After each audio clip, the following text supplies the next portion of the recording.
Ada lagi yang bertanya begini, kalau menurut orang dulu pada saat gerhana bulan, makanan-makanan yang mateng nih ya, itu katanya harus dibuang, gitu ya.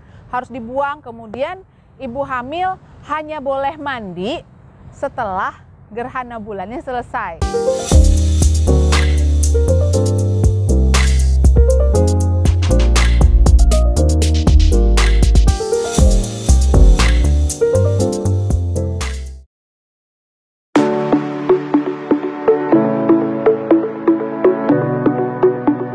Jadi gerhana bulan itu sebenarnya nggak ada hubungan apapun dengan proses kehamilan atau kondisi janin di dalam kandungan ibu, ya. Mungkin orang dulu berpikiran begini, jadi kalau ibu hamil sebaiknya tidak keluar pada malam hari. Kenapa? Tentu saja malam hari itu gelap, rawan kecelakaan, rawan bahaya, takut jatuh, mungkin takut dirampok kali atau banyak penjahat gitu ya. Jadi tidak ada hubungannya secara langsung dengan gerhana bulan. Jadi itu mitos ya Mamis ya. Ada lagi yang bertanya begini, kalau menurut orang dulu pada saat gerhana bulan, makanan-makanan yang mateng nih ya, itu katanya harus dibuang gitu ya. Harus dibuang, kemudian ibu hamil hanya boleh mandi setelah gerhana bulannya selesai gitu ya. Nah, kalau makanan-makanan matang kita buang sayang dong Mamis ya, nggak ada hubungannya gitu kan. Pertumbuhan janin itu murni dipengaruhi oleh kesehatan fisik dan mental si ibu. Apa yang dirasakan ibu, apa yang dikonsumsi ibu. Sehingga kalau makanan yang sudah kita persiapkan untuk kita makan, ya, kemudian kita buang, satu sayang, dua mubazir, gitu ya. Jadi itu tidak betul, tidak ada hubungannya sama sekali apakah kita harus membuang makanan tersebut pada saat gerhana bulan, gitu ya.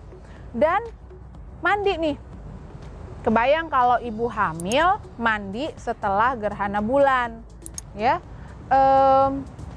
Mandi itu lebih ke untuk membersihkan diri, tentunya untuk kesehatan tubuh gitu ya. Tidak ada hubungannya dengan timing sebelum atau sesudah gerhana bulan. Tidak ada hubungannya sama sekali. Jadi mandi itu hanya untuk kesehatan, kebersihan tubuh. Jangan khawatir, ibu bisa mandi kapanpun. Semua itu hanya mitos. Jadi bagaimana kita menjaga kebersihan diri kita? Lebih ke sana, tidak usah dipengaruhi oleh masalah waktu dari gerhana bulan tersebut.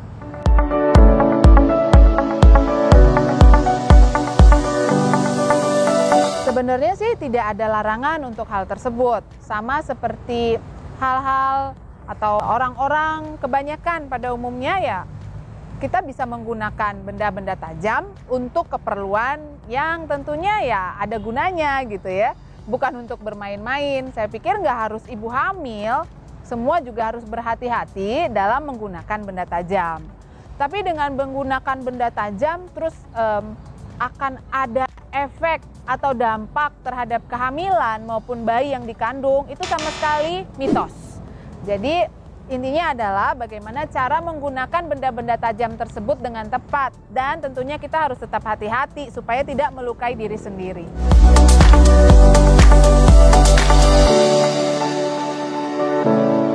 Jawabannya adalah boleh, sangat boleh ya.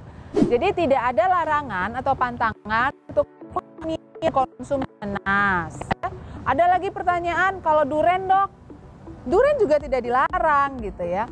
Hanya saja kita harus tahu batasan-batasan porsinya ya. Jadi semua makanan itu pada dasarnya, apalagi buah-buahan ya, tentunya pada dasarnya sehat, bergizi gitu ya. Tapi tentu saja sesuai dengan porsinya. Jadi apapun yang kita makan, selama kita tahu itu secukupnya, sesuai dengan porsinya, itu tidak akan membahayakan ibu hamil, tidak akan membahayakan si janin. Betul, nanas mengandung satu zat yang bisa menyebabkan produksi lendir di area kemaluan itu bertambah. Tapi dengan tanda kutip kadar tertentu, kalau kita makannya banyak banget gitu ya, sampai sebakul mungkin gitu ya. Tapi siapa ibu hamil? Nggak usah kan ibu hamil, mungkin kita saja yang tidak hamil nggak sanggup ngabisin nanas satu bakul gitu, satu keranjang. Ya tentu saja boleh. Jadi silahkan mengkonsumsi nanas, durian secukupnya, tahu batas-batasannya ya. Karena durian itu juga gulanya tinggi, kemudian mengandung alkohol, yang kita tahu tidak baik untuk ibu hamil jika kita konsumsi dalam jumlah yang banyak. Jadi, no worries mamis, makan makanan yang sehat, gizi, apalagi buahan, dan porsi secukupnya. Jadi, mamis, gerhana bulan dengan kehamilan sendiri, bayi yang dikandung, itu sebenarnya tidak ada hubungan. Ya, jadi secara ilmu pengetahuan atau saintifik itu tidak ada hubungan sama sekali antara gerhana bulan dengan kejadian yang akan terjadi selama proses kehamilan berlangsung. Itu hanya mitos-mitos belaka. Jadi kalau masih ada keraguan dari mamis, ada pertanyaan lebih lanjut, silahkan dikonsultasikan langsung dengan dokter kandungan mamis semua. Terima kasih, sampai bertemu lagi. Dapatkan informasi medis langsung dari Dr. Vito dengan subscribe channel YouTube ini. Anda juga bisa membagikan semua informasi berharga di sini dengan cara share ke teman-teman atau kenalan Anda.